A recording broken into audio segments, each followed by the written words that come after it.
Chết sát Ru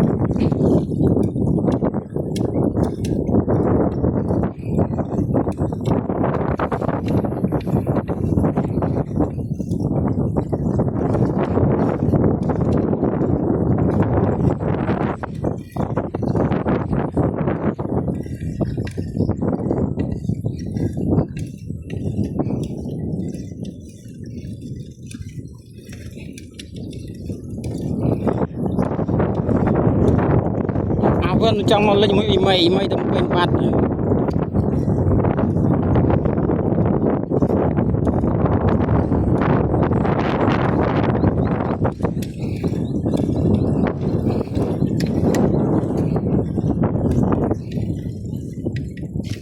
Pru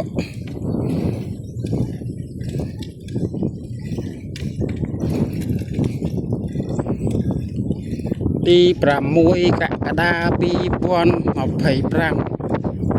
tắc lang chả nè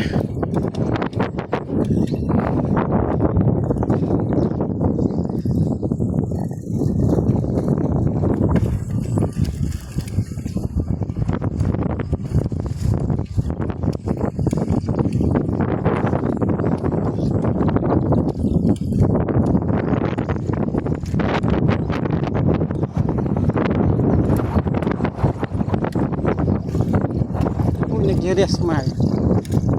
nó cái châu mà giờ đam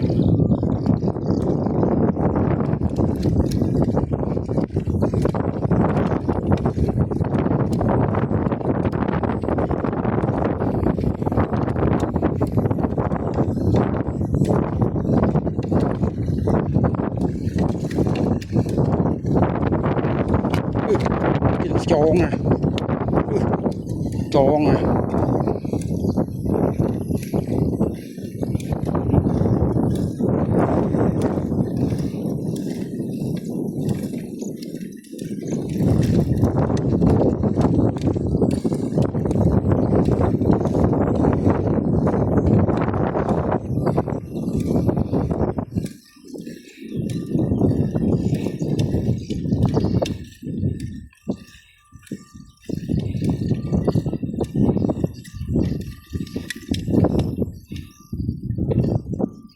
xây tắc đèo không xây tắc phật tắc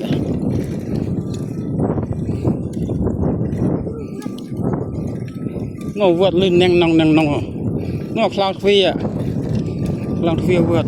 ông ray pi tết à nó sắt ông ray à sắt ông ray à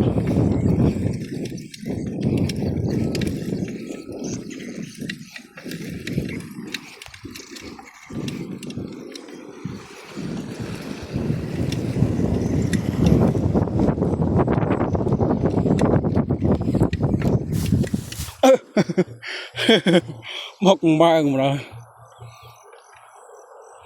tao mình mà tạc hồ mưa lù nó cái prong đã đấy nè prong đã đầy slong rồi tạc hồ khăng này